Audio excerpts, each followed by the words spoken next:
दलितों के लिए बराबरी की बातें करना आसान है और उन्हें बराबरी का दर्जा देना बहुत मुश्किल है। अछूतों को समाज में बराबरी का दर्जा देने के लिए आरक्षण के सवाल पर सभा बंटी हुई थी। ऐसे कई सदस्य थे जो ऐसा मानते थे कि अगर आरक्षण को लागू किया गया तो देश अगड़ों और पिछड़ों में बंट जाएगा। इसीलिए सार्वजनिक तौर पर भी और निजी तौर पर भी आंबेडकर को यह समझाने का प्रयास चल रहा था कि आप आरक्षण की मांग को छोड़ दीजिए। भीमराव, आपसे एक बात करनी थी। जी बोलिए। आपने तो देखा ही है सभा में कितने लोग सरकारी नौकरियों में आरक्षण का विरोध कर रहे हैं। अब अगर शेड्यूल कास्ट और शेड्यूल ट्राइब वालों को आरक्षण दिया गया तो आप तो जानते ही हैं फिर सिख, ईसाई, पारसी, मुसलमान कोई पीछे नहीं रह जाएगा। हाँ, मगर सिख, ईसाई, पारसी, मुसलमान या किसी और का मुकाबला अनुसूचित जनजातियों के साथ नहीं हो सकता।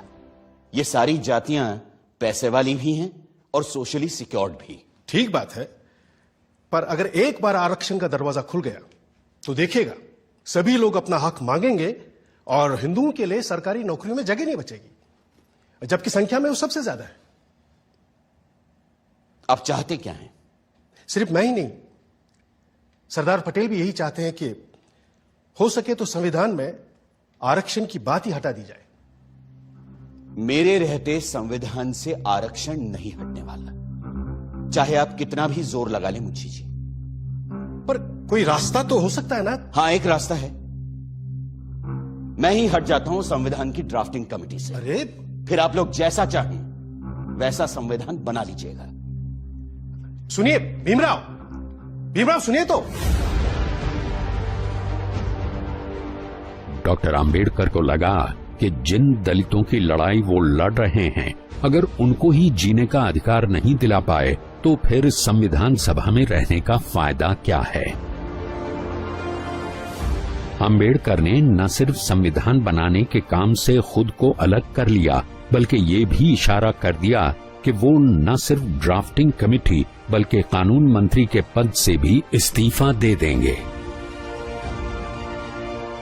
इससे ऐसी खलबली मची कि आंबेडकर को मनाने खुद सरदार पटेल उनके घर पहुंच गए।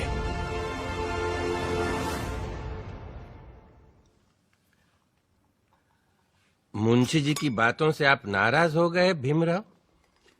लेकिन वो तो आपकी बात लेकर आए थे मेरे पास, इसीलिए मैंने कहा कि मैं ही ड्राफ्टिंग कमेटी से हट जाता हूं।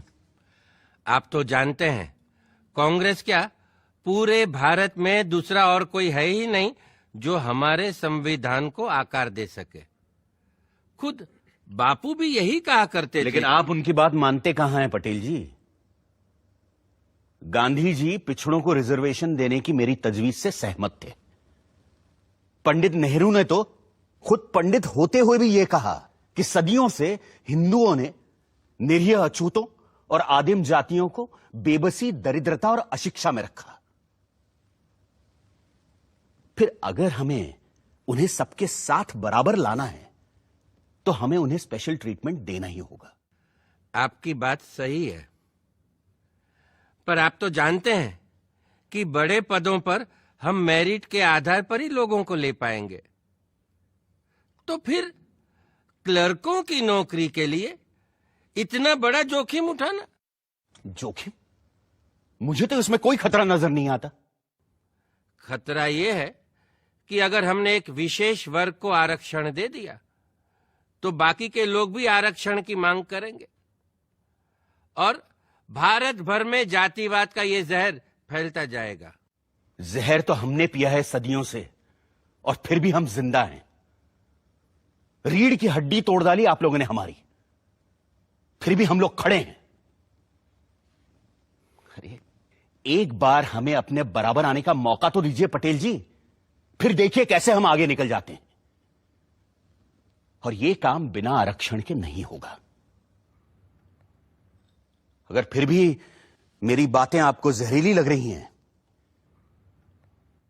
तो मैंने अपना इस्तीफा तैयार रखा है, आप खुद लेते जाइएगा।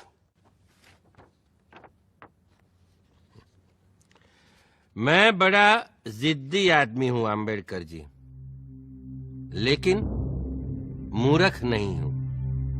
किसान हूं। देखकर ही बता सकता हूं कि कौन सा बीज कल मुझे अच्छी फसल देगा।